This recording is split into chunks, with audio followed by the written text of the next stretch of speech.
तो आज हम लोग बेटा इन सेंटर के बारे में डिस्कस करेंगे।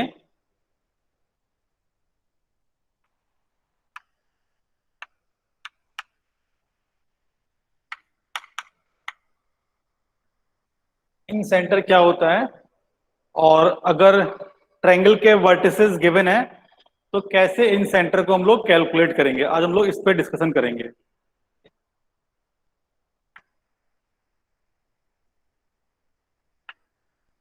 तो ये ट्रायंगल है ए बी सी। तो इन सेंटर हम लोग किसको बोलते हैं, उसके लिए सबसे पहले हमको बात करनी पड़ेगी इन सर्कल की कि इन सर्कल क्या होता है। इन सर्कल का मतलब होता है कि इस ट्रायंगल के अंदर एक सर्कल बनाना है जो तीनों साइड को टच करते हुए जाए। इस ट्रायंगल के अंदर एक सर्कल बनाना है जो तीनों साइड को टच करते हुए जाए। तो कुछ इस तरीके से वो ट्रायंगल बना सकते हैं, सर्कल बना सकते हैं कि ये एक सर्कल है जो तीनों साइड को टच कर रहा है। इस सर्कल को हम लोग बोलते हैं क्या, इन सर्कल। ये जो सर्कल है this is called in circle. और इसका जो सेंटर होगा that is called in centre. तो इन सेंटर को यूजुअली हम लोग डिनोट करते हैं कैपिटल आई से। ठीक है? तो इन सेंटर होता क्या है, इन सर्कल का सेंटर। और इन सर्कल क्या होता है, ऐसा सर्कल जो ट्रायंगल के अंदर बना है और तीनों साइड को टच कर रहा है। तो यहाँ पे एक चीज हम लोग नोटिस कर सकते हैं कि जब ये तीनों साइड को टच कर रहा है इसका मतलब क्या है कि तीनों साइड इस सर्कल पे टेंजेंट है। ये जो तीनों साइड है ए सी बी सी और ए बी, ये क्या है, इस सर्कल को टच कर रही है। और सर्कल की एक प्रॉपर्टी होती है कि tangent is perpendicular to the radius.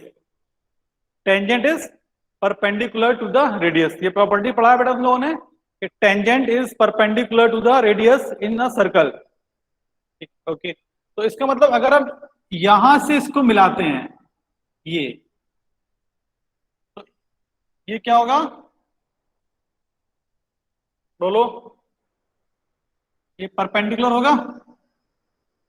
और यहां से भी इसको मिलाते हैं तो ये क्या हो जाएगा, परपेंडिकुलर।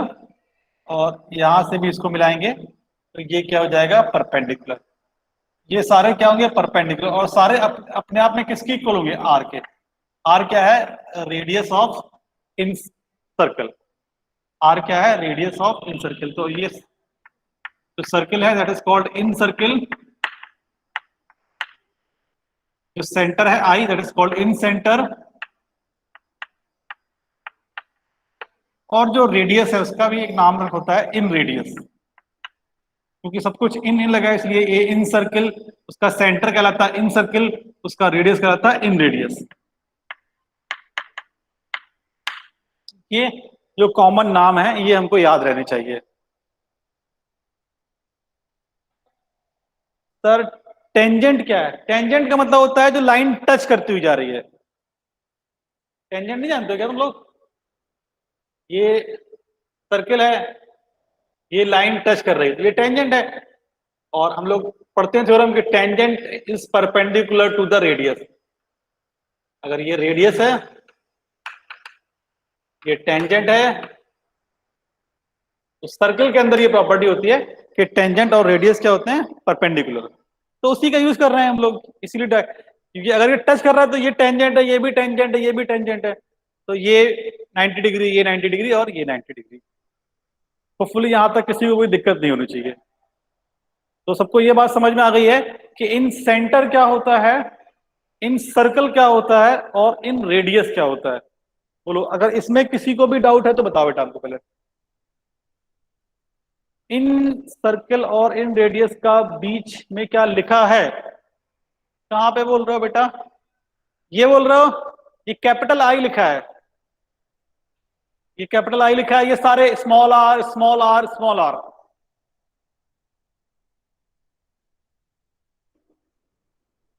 ठीक है, ओके।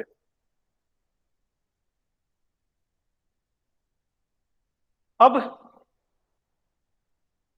इस वाले पॉइंट से अगर हम इन सेंटर को ज्वाइन करते हैं, इस वाले पॉइंट से अगर हम इन सेंटर को ज्वाइन करते हैं, इस वाले पॉइंट से अगर हम इन सेंटर को ज्वाइन करते हैं तो देखो क्या होगा। ये एक ट्रायंगल, सपोज इसको कुछ नाम दे दो, इसको नाम दे देते हैं डी ई और एफ। तो ट्रायंगल बी आई डी और बी आई एफ ये कॉन्ग्रुएंट ट्रायंगल होंगे। Triangle B I D and triangle B I F ये कॉन्ग्रुएंट ट्रायंगल होंगे। कैसे? देखो, एक ये साइड कॉमन है, दिख रहा है, ये साइड तो कॉमन है, और ये साइड इक्वल है। ये साइड क्या है? इक्वल है। ये साइड भी क्या है? देख लो, अगर तुम ध्यान से देखोगे तो triangle B D B I D अगर अलग से ड्रॉ करते हैं, देखो ऐसे बी आई डी अलग से ड्रॉ कर लो, ये बी, ये आई और ये डी, ये एंगल दिया है 90, ठीक है। तो ये सबको दिख रहा होगा कि ये राइट एंगल ट्रायंगल है। B I is the hypotenuse, I D is the, अगर यहां से देख रहे हैं तो ये क्या है? हाइट है। और बिल्कुल अगर सेम हाइपोटेनियस और सेम हाइट का एक और ट्रायंगल बनाएंगे तो बेसिकली इसी को हाइपोटेनियस लेके अगर हम ऐसा एक और ट्रायंगल बनाते हैं, ये वाला, जिसमें ये एंगल 90 है,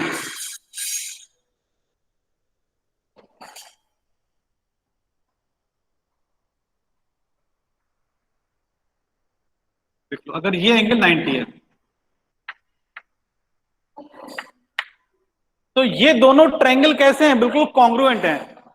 ये दोनों ट्रायंगल कैसे हैं? बिल्कुल कॉन्ग्रुएंट है। डायग्राम थोड़ा एक बार और सही कर देते हैं हम।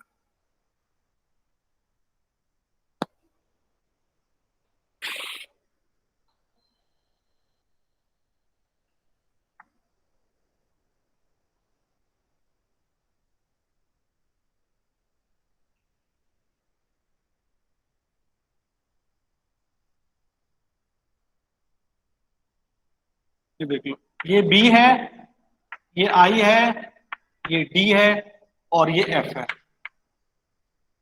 तो triangle B I D is congruent to triangle B I F. इसमें अगर किसी को भी कुछ भी डाउट है तो बेटा बताओ।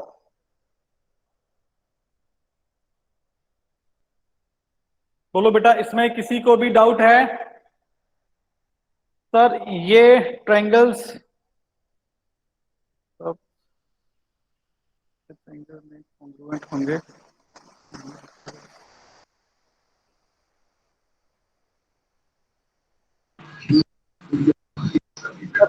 अंकित मिश्रा, कॉन्ग्रुएंट वर्ड अगर पहली बार सुन रहा है तो इसका मतलब इससे पहले कभी ज्योमेट्री नहीं पढ़ी है, ये पढ़ाई नहीं है तो मैथ इससे पहले क्या? कॉन्ग्रुएंट का मतलब होता है दो फिगर कॉन्ग्रुएंट कहलाते हैं जब दोनों एक दूसरे पे ओवरलैप कर जाते हैं। कॉन्ग्रुएंट वर्ड इससे पहले तुम लोगों ने नहीं सुना है क्या कभी?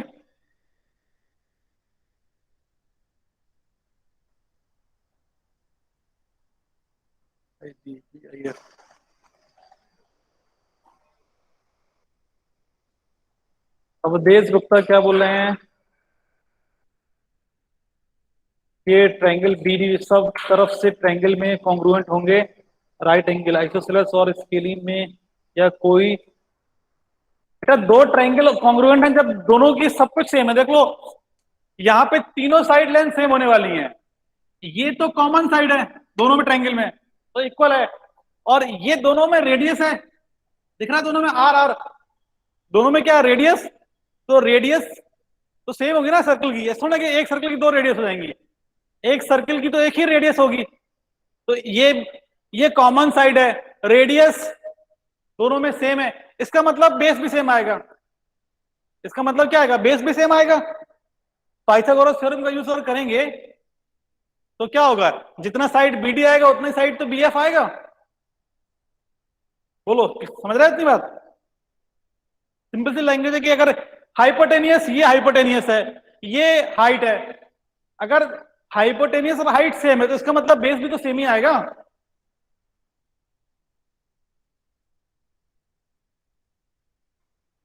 ओके, तो ये दोनों कॉन्ग्रुएंट, मतलब सब कुछ इन दोनों में सेम है। तो देखो इसमें क्या है, करस्पॉन्डेंट जो करस्पॉन्डिंग एंगल है वो भी सेम होंगे, मतलब ये वाला एंगल इसके इक्वल होगा, ये वाला जो एंगल है वो इसके इक्वल होगा।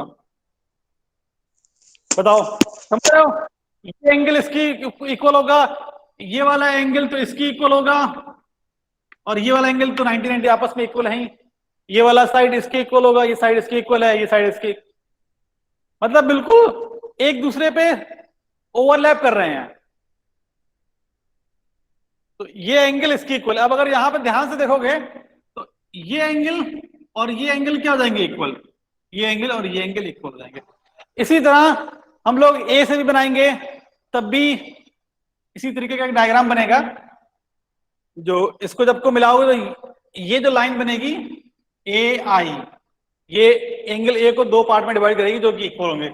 इसी तरह सी आई, ये भी, ये एंगल और ये एंगल इक्वल होंगे।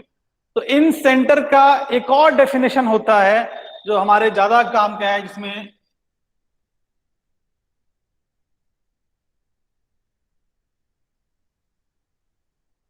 एंगल,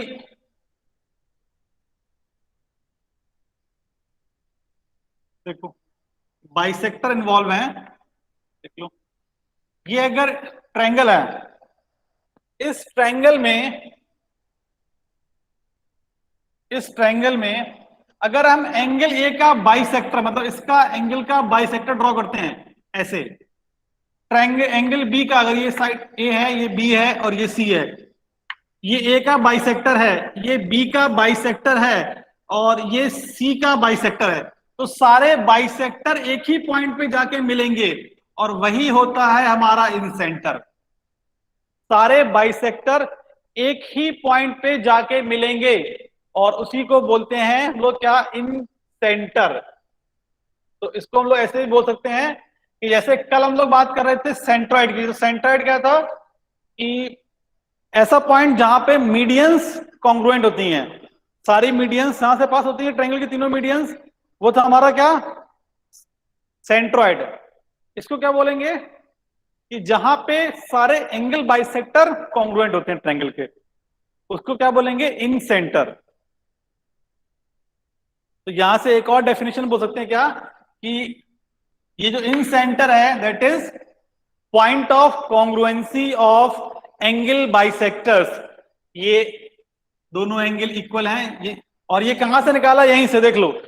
ये एंगल हर बार 3 बार ये काम करेंगे, इस पहले लगाया इस ट्रायंगल में, फिर इसी तरह इस वाले डायग्राम में, इस वाले डायग्राम में लगाओगे तो तुम्हारे पास ये एक नया डेफिनेशन आ गया। तो याद रखेंगे इसको कि इन सेंटर क्या है, इन सेंटर क्या है, पॉइंट ऑफ कॉन्ग्रुएंसी या फिर point of intersection of angle bisector, point of intersection of angle bisectors.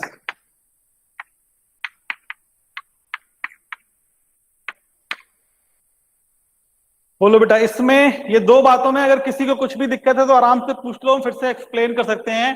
पहला कि इन सेंटर क्या है, तो दो डेफिनेशन हो गई है। एक तो क्या, ट्रायंगल के अंदर जो सर्कल बन रहा है तीनों साइड को टच करते हुए उसका सेंटर है, वो भी चलेगा, कोई दिक्कत नहीं।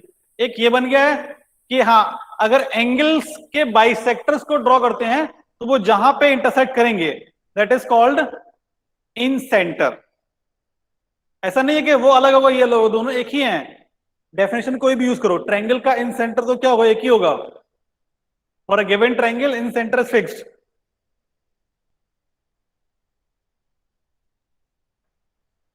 क्या बेटा लिख रहे हो, रोटेट, रोटेट क्या लिख रहे हो आप बेटा, क्या लिख रहे हैं आप मधु वर्मा, ये रोटेट रोटेट?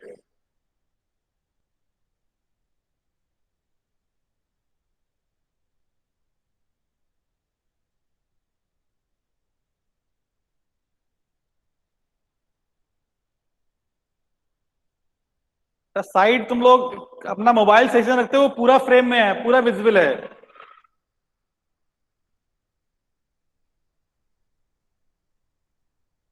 हाँ, इन सेंटर एंगल बाइसेक्टर्स का इंटरसेक्शन पॉइंट है, बस और कुछ नहीं।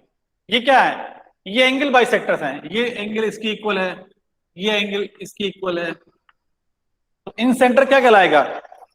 Point of intersection of angle bisectors. ठीक है। इन सेंटर क्या कहलाएगा? Point of intersection of angle bisectors, जहां पे सारे एंगल बाइसेक्टर जाके मिलेंगे। और ये हमेशा ऐसा नहीं कि दो का मतलब तीनों एंगल बाइसेक्टर ऑलवेज एक ही पॉइंट से पास होंगे। ये हमेशा किसी भी ट्रायंगल में ट्रू होने वाला है।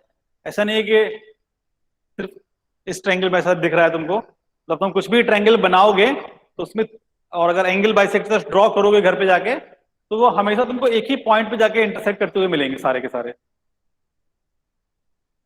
सर मीडियंस, मीडियन भी कह सकते हैं क्योंकि वो भी एक, बेटा मीडियन अलग पॉइंट पे इंटरसेक्ट करेंगे, ये अलग पॉइंट पे इंटरसेक्ट करेंगे।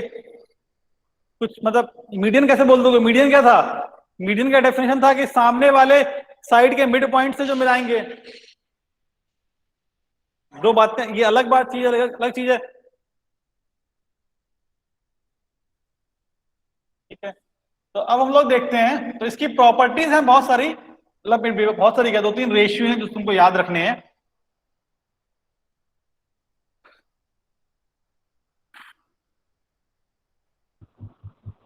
तो लिख लो एक नोट बना के, उसको तुमको याद रखना है, और हम लोग प्रूव भी कर लेते हैं।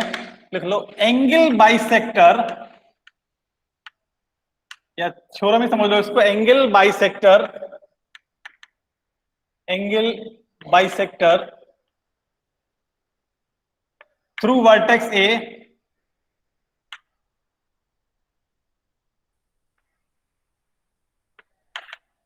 Angle bisector through vertex A divides BC, divides BC in ratio, in ratio A B is to A. बारह बजने वाला। बेसिकली हम ये बोलना चाह रहे हैं कि अगर ये एक ट्रायंगल है, अगर एंगल ए से हम बाइसेक्टर ड्रॉ करते हैं, मतलब एंगल बाइसेक्टर अगर तुम ड्रॉ करोगे, अगर ये एंगल और ये एंगल आपस में इक्वल है, ठीक है, तो ये जो रेशियो आने वाला है, कौन सा, सपोज ये पॉइंट डी पे इंटरसेक्ट कर रहे हैं, ठीक है, अगर ये पॉइंट, ये जो एंगल बाइसेक्टर है ना, ये पॉइंट डी पे कट कर रहा, तो ये बोल रहा है कि बीसी को किस रेशियो में डिवाइड कर रहा है? A B is to A C. तो B D upon D C, this will be A B upon A C. और ये सिर्फ एक के लिए नहीं होगा, ये हर पॉइंट से जो वर्टेक्स होगा उसके लिए ट्रू होगा। तो ये क्या कर रहा है? ये जो एंगल बाइसेक्टर है, ये वाला एंगल बाइसेक्टर है, इन दोनों साइड के रेशियो में डिवाइड कर रहा है। अगर यहां से हम बनाएंगे एंगल बाइसेक्टर, तो वो इन दोनों के रेशियो में डिवाइड करेगा। अगर यहां से डिवाइड करेंगे तो वो इन दोनों के रेशियो में डिवाइड करेगा। ठीक है।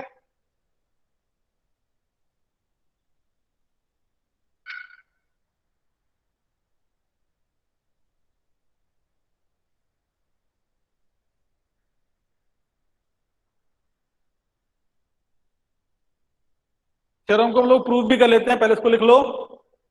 तो ये याद रखना कि एंगल बाइसेक्टर सामने वाले साइड को किस रेशियो में डिवाइड करता है? करस्पॉन्डिंग साइड्स के। एंगल बाइसेक्टर सामने वाले साइड को डिवाइड करता है करस्पॉन्डिंग साइड्स के रेशियो में।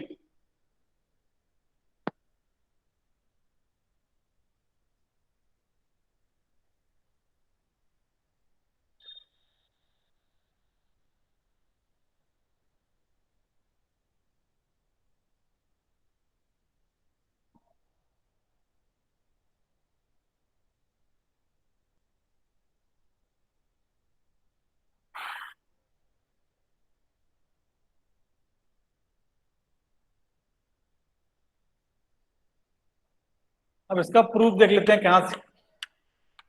ये जो थ्योरम लिखा है या नोट जो लिखा है इसका प्रूफ देख लो। कोई नोट दिया तो तुम थ्योरम भी लिख लो करके तो और अच्छा है।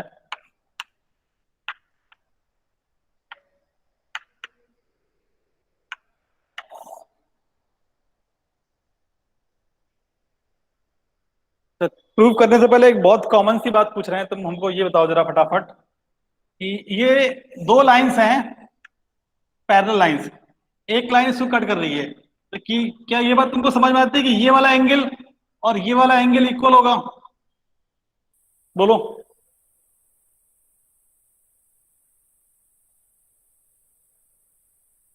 बोलो बच्चा, इसमें किसी को डाउट है कि ये पैरेलल लाइंस हैं, तो ये लाइन ये कट कर रहा है, तो ये दोनों एंगल इक्वल होने वाले हैं।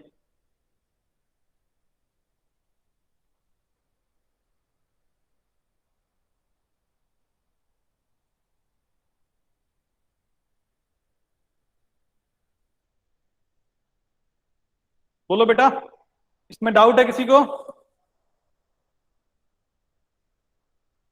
ये पढ़े हो नहीं पढ़े हो ये?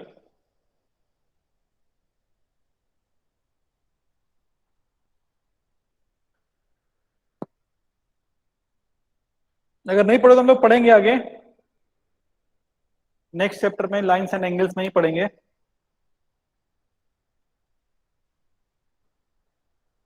एक मिनट।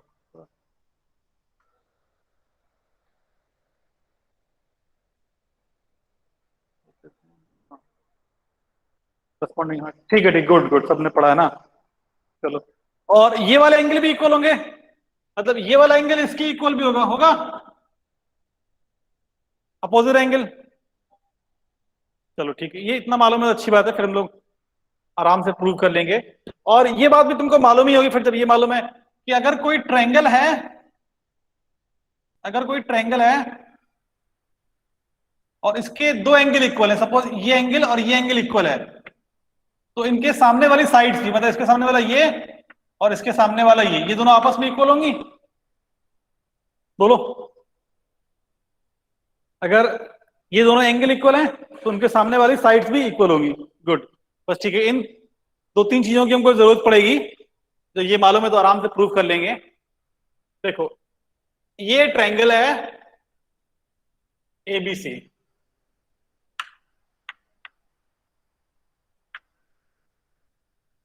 ये हमारा एंगल बाइसेक्टर है, ठीक है।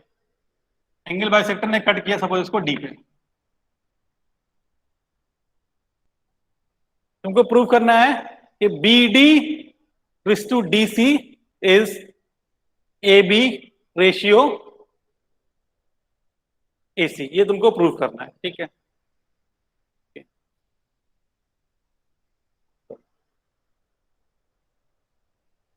हम लोग एक काम कर रहे हैं, एक कंस्ट्रक्शन कर रहे हैं यहां पे कि एडी के पैरेलल लाइन ड्रॉ कर रहे हैं थ्रू वर्टेक्स सी, एडी के पैरेलल लाइन ड्रॉ कर रहे हैं थ्रू वर्टेक्स सी।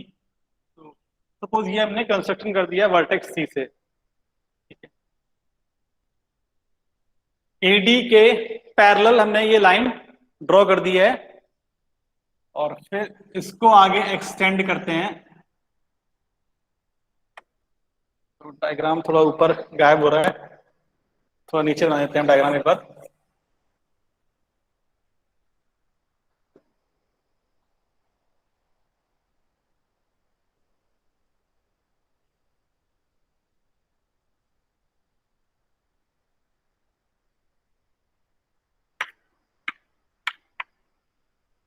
तो इसके पैरेलल वर्टेक्स सी से एक लाइन ड्रॉ कर दी हमने,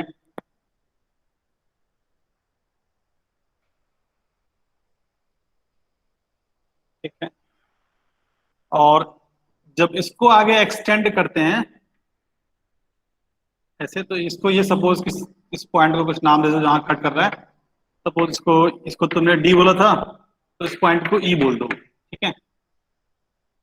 तो यहाँ पे हमने क्या किया, कंस्ट्रक्शन किया कि सीई, जो सीई है यहाँ पे दिख रहा है, जो सीई है that is parallel to AD, ये हमने खुद से कंस्ट्रक्शन किया है, ठीक है।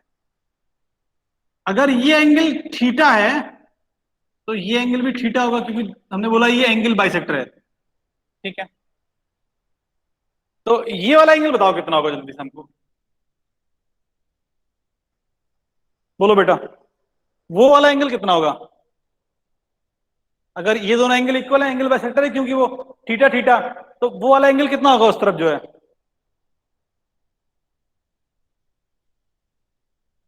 थीटा, ठीक है। Okay good. तो होपफुली ये बात सबको समझ में आ रही है कि वो वाला एंगल भी क्या होगा, थीटा होगा। अल्टरनेट एंगल्स, ठीक है।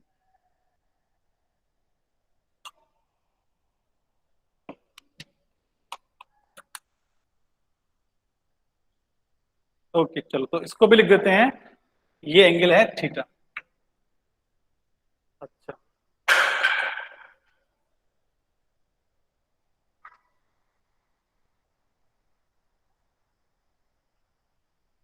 और ये वाला एंगल बताओ बेटा कितना होगा, ऊपर वाला, ये वाला एंगल बता दो जो ऊपर ड्रॉ किया है, बोलो। जो हमने ऊपर एंगल ड्रॉ किया एंगल ई वाला, वो कितना होगा? वो भी थीटा, कैसे कैसे कैसे बताओ?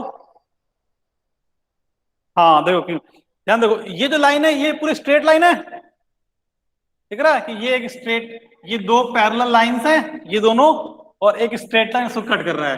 तो ये एंगल और ये एंगल तो इक्वल ही होने वाले हैं, ये एंगल इक्वल होंगे, तो ये वाला एंगल और ये वाला एंगल क्या होगा, इक्वल होंगे, तो ये भी क्या होगा, थीटा। अब ट्रायंगल एईसी में, ट्रायंगल एईसी में कौन सी दो साइड इक्वल होंगी बताओ बेटा हमको। ट्रायंगल एईसी में कौन सी दो साइड इक्वल होंगी, क्योंकि दो एंगल सेम आ गए बेटा उसमें, दो एंगल उसमें सेम आ गए हैं, तो कौन सी दो साइड इक्वल होंगी, बोलो। ट्रायंगल एईसी में ये एंगल थीटा है, ये एंगल भी थीटा आ गया, तो उनके अपोजिट की जो साइड्स होंगी वो भी तो इक्वल होंगी, यहां डायग्राम में देखने में नहीं लग रहा है लेकिन इक्वल होंगी। तो इसके अपोजिट क्या है, एई, और इसके अपोजिट क्या है, एसी। तो यहां से क्लियरली बोल सकते हैं कि AE will be equal to AC, AE will be equal to AC इस ट्रायंगल में।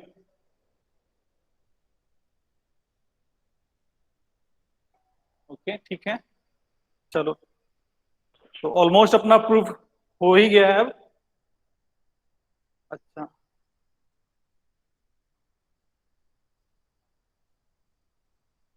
अब ट्रायंगल बी ए डी और ट्रायंगल बीई सी, ये ट्रायंगल कैसे होंगे बोलो। Triangle B A D and triangle BE सी,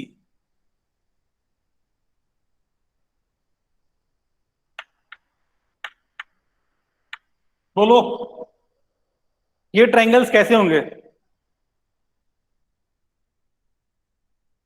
चलो चलो, ये दोनों ट्रायंगल्स में कुछ रिलेशन दिख रहा है तुमको,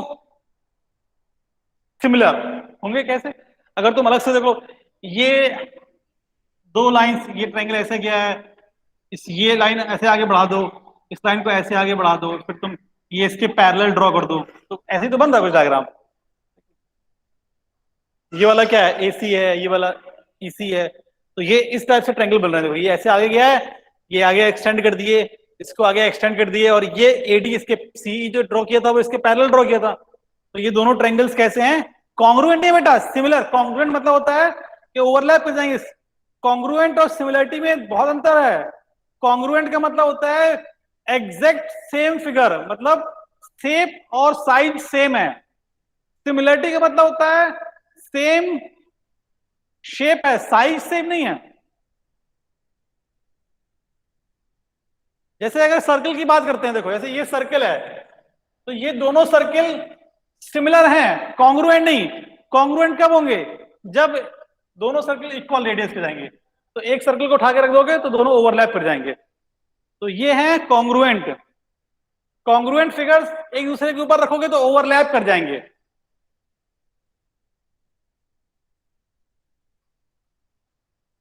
तो सिमिलर ट्रायंगल में करस्पॉन्डिंग साइड्स के रेशियो सेम होते हैं, तो यहां पे हम लोग बोल सकते हैं, देख लो क्या होगा, बी ए या ratio AE will be equal to BD ratio DC। इन दोनों का रेशियो इन दोनों का रेशियो इक्वल होगा सिमिलर ट्रायंगल में। तो बस हो गया प्रूफ। देख लो ये क्या लिखा है, BA मतलब AB upon AE, AB upon AE is equal to BD upon DC। और AE किसके इक्वल प्रूफ कर चुके हैं, AC के। तो AD किसके इक्वल प्रूफ कर चुके हैं, AE AC के। तो यहां से बोल सकते हैं हम लोग क्या, कि BD upon DC is equal to AB upon AC। तो BD upon DC is AB upon AC।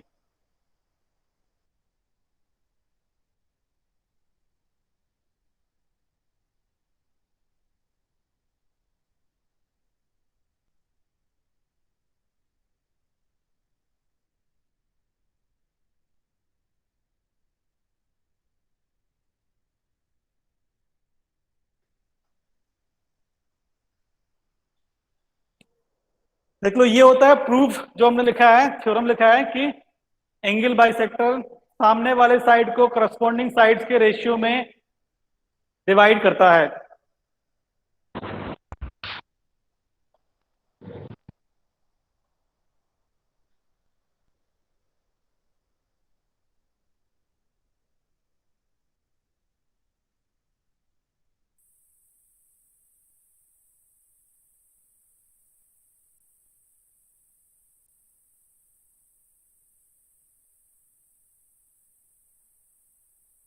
बोलो बेटा, रेशियो में किसी को दिक्कत है?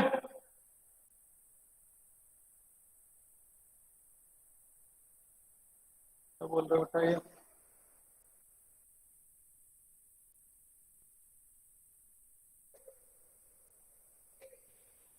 बेटा, जब एक सर्किल बड़ा और छोटा होता है तो वो कॉन्ग्रुएंट नहीं कहलाते हैं, वो सिमिलर कहलाते हैं। कॉन्ग्रुएंट तब कहलाएंगे जब दोनों का रेडियस सेम हो जाएगा, क्योंकि तब दोनों एग्जैक्ट सेम हो जाएंगे ना, तब दोनों एग्जैक्ट सेम हो जाएंगे।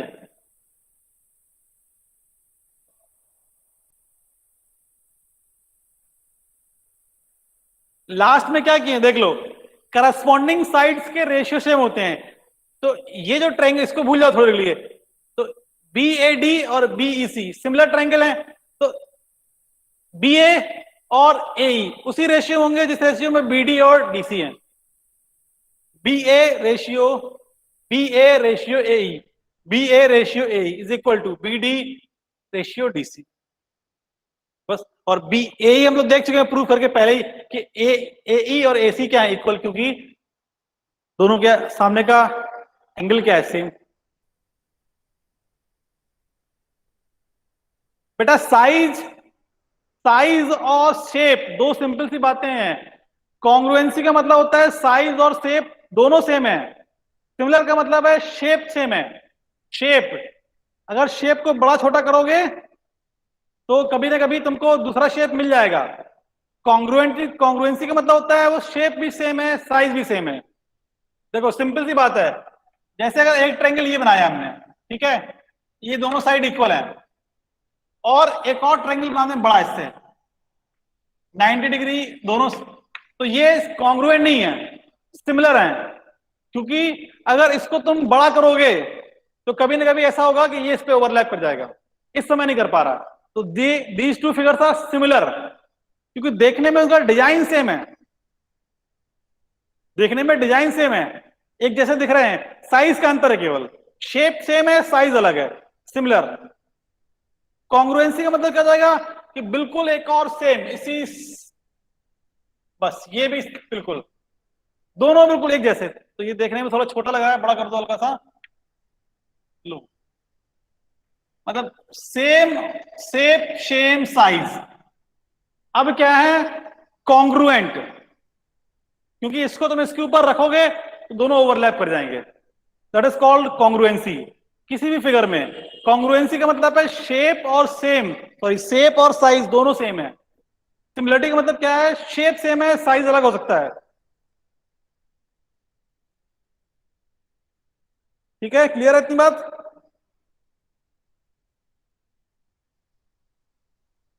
चलो, तो उस इस थ्योरम को तुमको याद रखना है।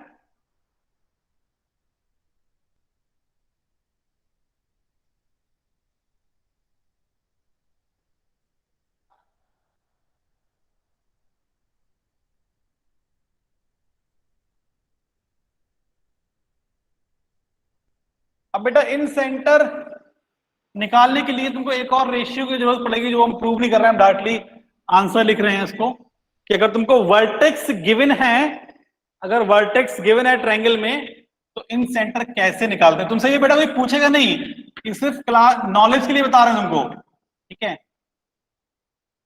क्लास 9th में सब तुमको नहीं पढ़ना है, तुम्हारी शायद बुक में दिया है, किसी ने बोला इसलिए पढ़ा रहे हैं।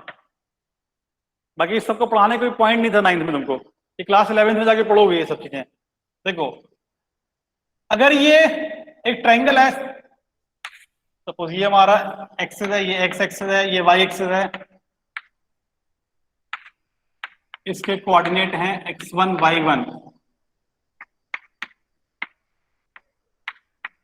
x2 y2, और इसके कोऑर्डिनेट हैं x3 y3। ठीक है, इस साइड का लेंथ है सपोज a, इस साइड का लेंथ है b, और इस साइड का लेंथ है c।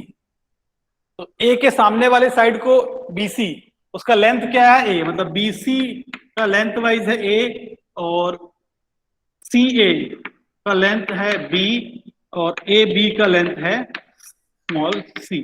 ये लेंथ है, ठीक है, ये साइड लेंथ है। तो इन सेंटर के कोऑर्डिनेट देखो कैसे निकाले। इन सेंटर मतलब क्या है, एंगल बाइसेक्टर्स का इंटरसेक्शन पॉइंट। ये एंगल इसके इक्वल है, ये वाला एंगल इसके इक्वल है, और ये वाला एंगल इसके इक्वल है। ये एंगल बाइसेक्टर्स का intersection point, this is called in centre.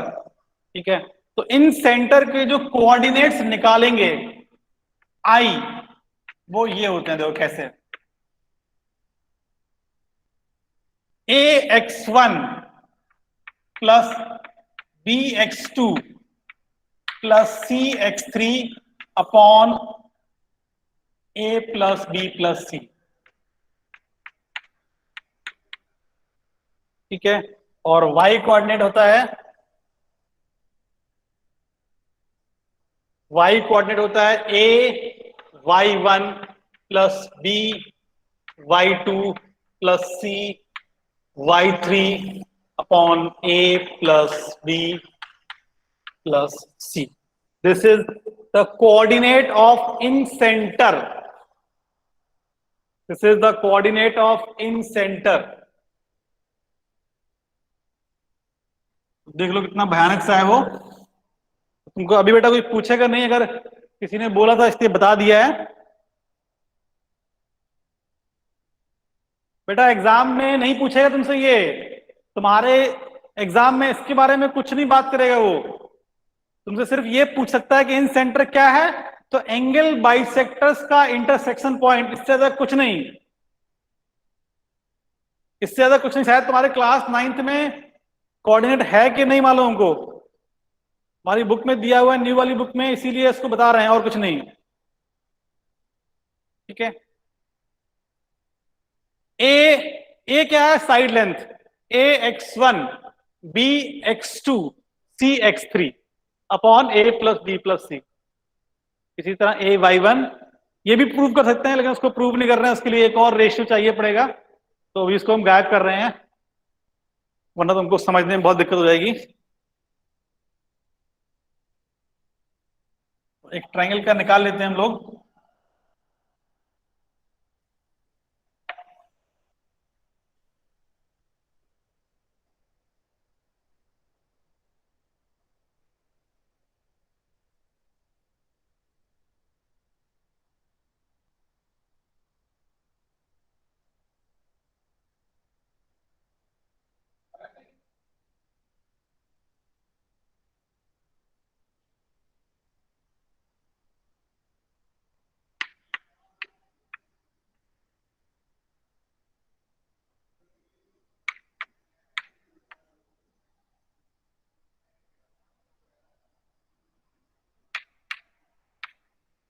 चलो, ये ट्रायंगल है, सपोज ये ए है, ये बी है और ये सी है।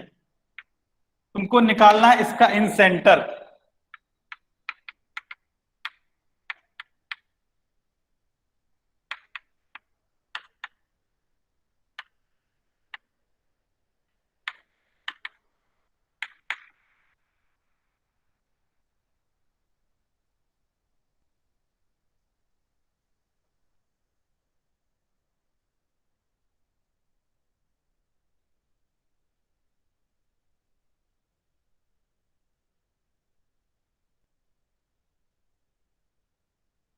तो इन सेंटर निकालने के लिए इतना तो समझ में आ गया, सबसे पहले क्या निकालना पड़ेगा, साइड लेंथ। क्योंकि बिना साइड लेंथ के तो हमको एबीसी नहीं मालूम है ना, बिना साइड लेंथ के तो हमको एबीसी नहीं मालूम है। तो इस डायग्राम में बताओ, ए के सामने वाला मतलब ये है स्मॉल ए, बीसी ये स्मॉल ए है, और ए बी मतलब इसके सामने वाला दैट इज स्मॉल सी, और सी ए मतलब स्मॉल बी। तो बताओ जरा, यहां पे साइड लेंथ निकाल सकते हैं क्या? बोलो बेटा, साइड लेंथ निकाल सकते हैं क्या?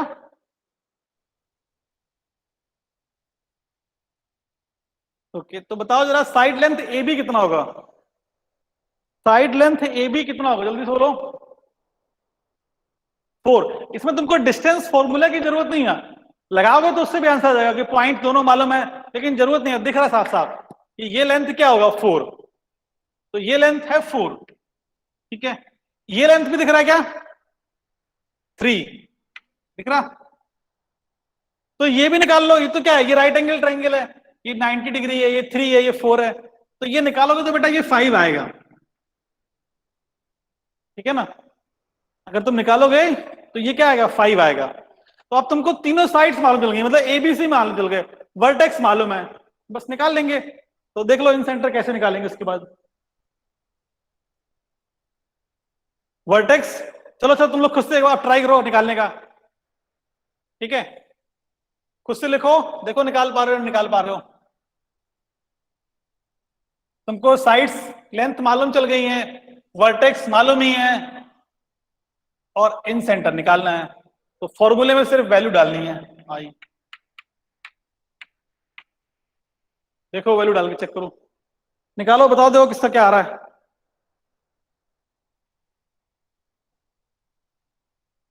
बेटा 5 पाइथागोरस थ्योरम से आ जाएगा। क्या होता है ये राइट एंगल ट्रायंगल में, जो बोल रहा है 5 कैसे आ गया, देखो एक साइड 3 है, एक साइड 4 है, ये साइड 3 है, ये साइड 4 है, ये 90 डिग्री है, तो क्या होता है hypotenuse, base square plus height square होता है।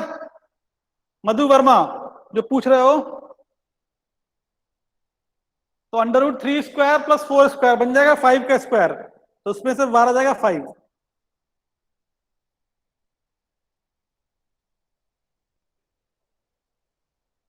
समझा बेटा मधु वर्मा?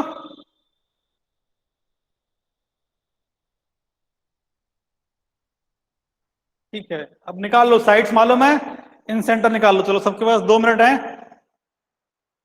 2 मिनट में इन सेंटर निकाल के बताओ जल्दी से हमको। सिर्फ वैल्यू पुट करनी है सबको, और कुछ नहीं करना है।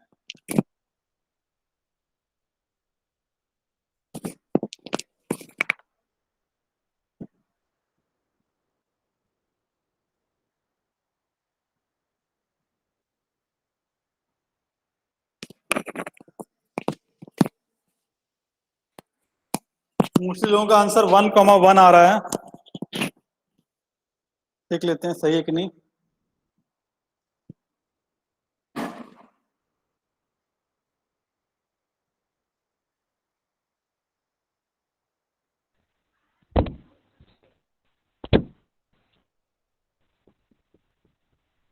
चलो अच्छा देख लेते हैं, देखो सपोज ये ए है, मतलब ये x1 y1, ये b है, तो इसको x2 y2 और ये x3 y3, तो a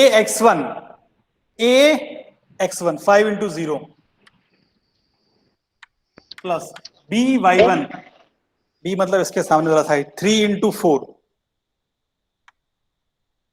ax1 plus bx2 plus cx3, c तो सी के सामने वाला साइड, तो ये 4 है, तो 4 इंटू x3 मतलब 0 अपॉन 3 + 4 + 5।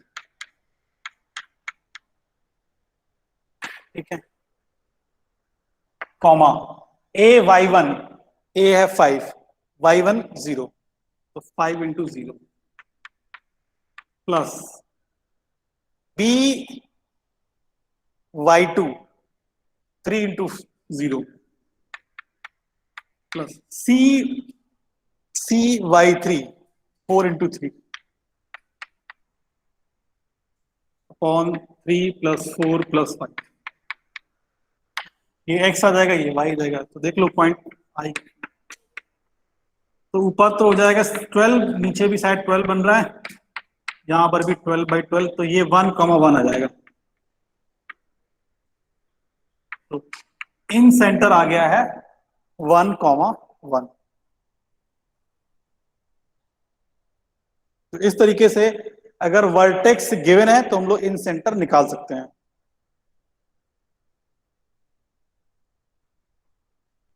बेटा फॉर्मूला वो लिखा है ना ऊपर,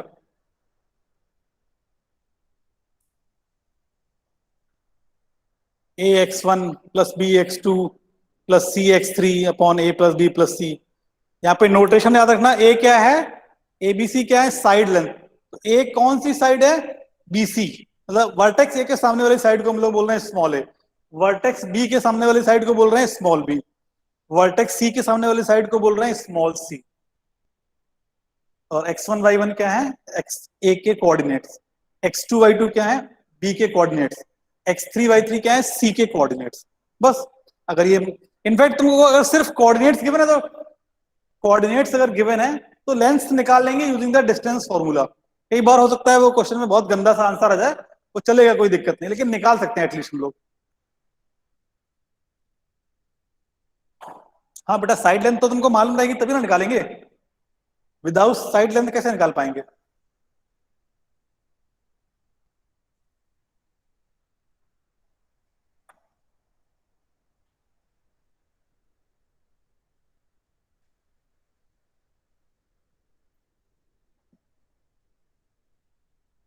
सर कोऑर्डिनेट्स, सर आई के कोऑर्डिनेट्स कैसे आए, बेटा आई मतलब इन सेंटर, तो वैल्यू पुट की ना इसकी, ए यहां पे कितना है देखो, इस फॉर्मूले में वैल्यू पुट कर रहे हैं, इस फॉर्मूले में वैल्यू पुट कर रहे हैं। ए कितना है 5, कितना है बीसी 5, बी कितना है, बी कितना है 3, बी के सामने साइड क्या है, ए सी 3, सी कितना है 4, तो ए बी सी ये है 5 3 और 4, 5 3 और 4, देखो जहां पे ए लिखा है वहां हमने 5 लिखा है। x1 y1 क्या थे, x1 y1 क्या थे, कोऑर्डिनेट्स ऑफ पॉइंट ए, तो ए ये है, तो ये x1 ये y1, ये x2 ये y2, ये x3 ये y3, वैल्यू पुट कर दो सब में। बोलो बेटा समझ में आया, प्रकल्प खरे जो पूछ रहा था कि सर कैसे आ गए सर, बेटा ये फॉर्मूला तुमको याद रखना है फिलहाल, ये फॉर्मूला कैसे आया उसके लिए तुमको एक और रेशियो प्रूव करना पड़ेगा, तो उसको हमने नहीं बताया उस रेशियो को, इसलिए डायरेक्ट फॉर्मूला लिखा है हमने। अभी के लिए आपको उसको याद करना है और कुछ नहीं।